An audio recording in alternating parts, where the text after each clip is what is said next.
Hi hello everyone. இன்னைக்கு நம்ம லதாஸ் கைமனம்ல பார்க்க போகிறது ஒரு வெஜிடேரியன் சீக் கபாப். யூஸ்வலாக இது வந்து மட்டனில் தான் சீக் கபாப் பண்ணுவாங்க. ஆனால் அந்த டேஸ்ட்டை விட ரொம்ப சூப்பராக வெஜிடேரியன் ரெசிப்பியில் நம்ம வந்து ரொம்ப ப்ரோட்டீன் ரிச் அண்ட் ரொம்ப டேஸ்டியான ஒரு சீக் கபாப் எப்படி பண்ணுறதுன்னு தான் பார்க்க போகிறோம். இங்கே வந்து ஃபஸ்ட்டு வந்து அதுக்கு நான் சோயா சங்க்ஸ் இருக்கு இல்லையா, அதை வந்து நான் எடுத்து கொதிக்கிற தண்ணியில் ஒரு 2 மினிட்ஸ் பாயில் பண்ணிவிட்டு இதை வந்து நம்ம ஆஃப் பண்ணி எடுத்து வச்சிடலாம். இது கொஞ்சம் ஆறட்டும். இதனால் ஒரு 2 மினிட்ஸ் கொதிச்சாலே போதும். நம்ம மூடி போட்டு ஒரு 5 மினிட்ஸ் ஆற விட்டதுக்கப்புறமா தண்ணியெலாம் வடிச்சிட்டு இந்த மாதிரி நம்ம சோயா சங்க்ஸை மட்டும் தனியாக எடுத்து வச்சிடலாம். கொஞ்சம் ஆறின பிறகு இந்த மாதிரி உள்ளே இருக்க தண்ணியில் நல்ல எக்ஸஸ் வாட்டர் எல்லாமே நல்லா ஸ்க்வீஸ் பண்ணிவிட்டு நம்ம இந்த மாதிரி எடுத்துக்கலாம். இந்த மாதிரி எடுத்த சோயா சங்க்ஸை வந்து நம்ம மிக்சியில் போட்டு நம்ம இப்போ வந்து கிரைண்ட் பண்ணிக்க போகிறோம். இதில் தண்ணி இருந்ததுன்னா வந்து உங்களுக்கு கிரைண்ட் பண்ணும்போது அது சொதன்னு ஆகிடும். ஸோ அதுக்காக தான் நம்ம தண்ணி எவ்வளோ எடுக்க முடியுமோ அந்தளவு எடுத்துகிட்டு கிரைண்ட் பண்ணணும். கடாய் ஹீட் பண்ணிக்கலாம். கடாய் ஹீட் பண்ணிவிட்டு தேவையான அளவு எண்ணெய் ஆட் பண்ணிக்கலாம். நார்மல் குக்கிங் ஆயில் ஆட் பண்ணிவிட்டு 1 டீஸ்பூன் அளவுக்கு சீரகம் நான் வந்து இப்போ ஆட் பண்ணி தாளிச்சிக்கலாம். சீரகம் லைட்டாக பொரிஞ்ச உடனே ஒரு பெரிய வெங்காயம் நல்ல பொடியாக சாப் பண்ணி வச்சுருக்கேன். இந்த சீக் கபாப் அப்படிங்கிறதுனால கொஞ்சம் நல்லா ஃபைனாக சாப் பண்ணால் தான் அது வந்து அதுலேருந்து உதிர்ந்து போகாமல் இருக்கும். ஸோ நல்லா ஃபைனாக சாப் பண்ண ஆனியன்ஸை வந்து நல்லா சாட்டே பண்ணிக்கலாம். கொஞ்சம் பிங்கிஷ் கலர் ஆற வரைக்கும் ஆகட்டும். அதுக்கப்புறமா பச்சை மிளகா அதையுமே நல்லா வந்து ஃபைன் சாப் பண்ணி இதில் வந்து நான் ஆட் பண்ணியிருக்கேன். இந்த மாதிரி கொஞ்சம் நல்ல வெங்காயம் பச்சை மிளகா ரெண்டும் நல்லா வதங்கட்டும்.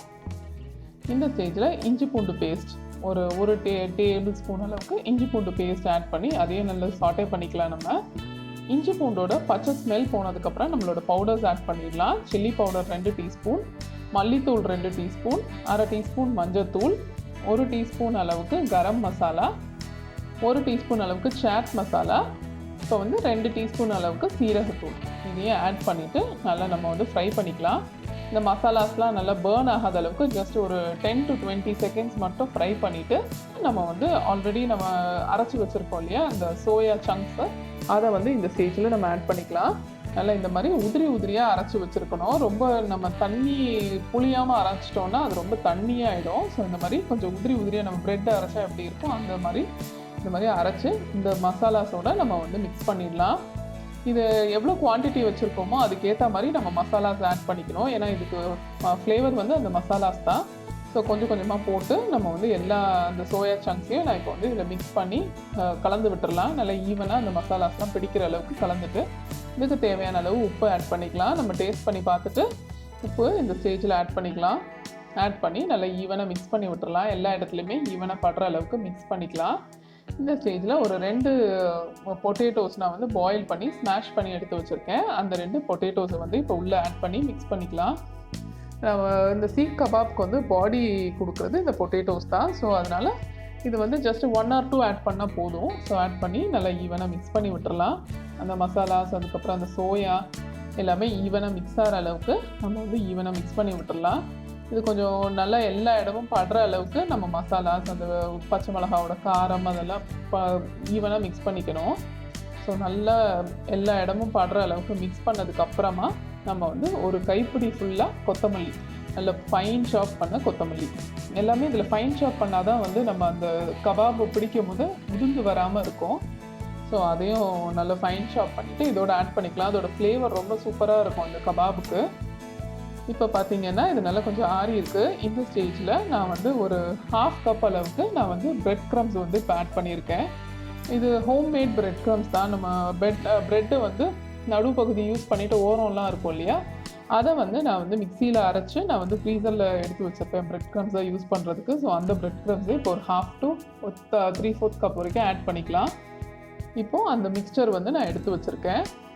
இது வந்து ஸ்க்ரூவர் ஸ்டிக், பேம்பூ ஸ்க்ரூவர் ஸ்டிக் வந்து எல்லா கடையிலையும் கிடைக்கிது. ஸோ அந்த ஸ்டிக்கை தான் நான் இன்றைக்கி யூஸ் பண்ணியிருக்கேன்.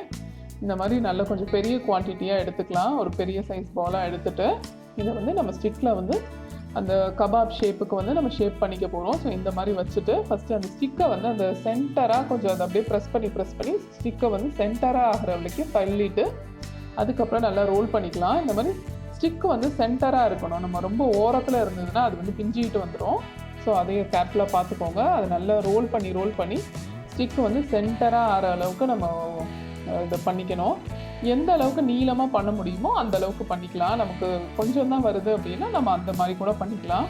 நம்ம டெக்ஸ்டர் வந்து நம்ம அந்த பிரெட் க்ரம்ஸ் ஆட் பண்ணிக்கலாம் நம்மளோட அந்த கபாபோட டெக்ஸ்டரை பொறுத்து. ஸோ அந்த மாதிரி எல்லாமே இந்த மாதிரி நான் ஸ்டிக்ஸில் வந்து இப்போ நான் ஸ்க்ரூவர் ஸ்டிக்ஸில் ரெடி பண்ணி வச்சுருக்கேன்.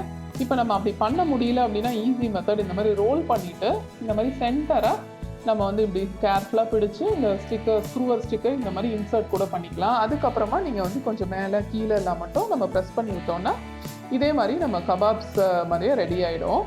இப்போ இதை வந்து நான் ஒரு தோசை தவாவில் தான் நான் டோஸ்ட் பண்ண போகிறேன். தோசை தவாவில் கொஞ்சம் ஆயில் விட்டு நல்லா க்ரீஸ் பண்ணிக்கலாம், எல்லா சைடும் படுற மாதிரி. இந்த ஆயிலை வந்து நல்லா பண்ணிவிட்டு ஜஸ்ட் ஒரு 2 டீஸ்பூன்ஸ் ஆயிலே வந்து இந்த சீக் கபாப் வந்து சூப்பராக டேஸ்டியாக இருந்துச்சு. ஸோ இந்த மாதிரி நம்ம தோசை தவாவில் எவ்வளோ பிடிக்குமோ அந்த மாதிரி நம்ம வந்து அரேஞ்ச் பண்ணிக்கலாம். அரேஞ்ச் பண்ணிவிட்டு கொஞ்சம் ஸ்லோ குக் பண்ணணும். ஏன்னா இது வந்து நம்ம ஷாலோ ஃப்ரை மாதிரி லைட்டான ஆயிலில் தானே ஃப்ரை பண்ணுறோம். ஸோ நம்ம அவசரப்படாமல் நிதானமாக ஒரு 4 to 5 மினிட்ஸ் எல்லா சைடும் வெந்ததுக்கப்புறமா அந்த ஆயில் எல்லா சைடும் படுற மாதிரி பண்ணிவிட்டு லைட்டாக டர்ன் பண்ணி விட்டோன்னா நம்மளோட வெஜிடேரியன் சீக் கபாப் ரெடி ஆகிடுச்சு. இந்த சோயாவில் ரொம்ப ப்ரோட்டீன் ரிச் ரெசிபி இது, ஸ்நாக்கு. கண்டிப்பாக ட்ரை பண்ணி பார்த்துட்டு எப்படி இருக்குதுன்னு சொல்லுங்கள். Please like, share and subscribe to my video. Thank you.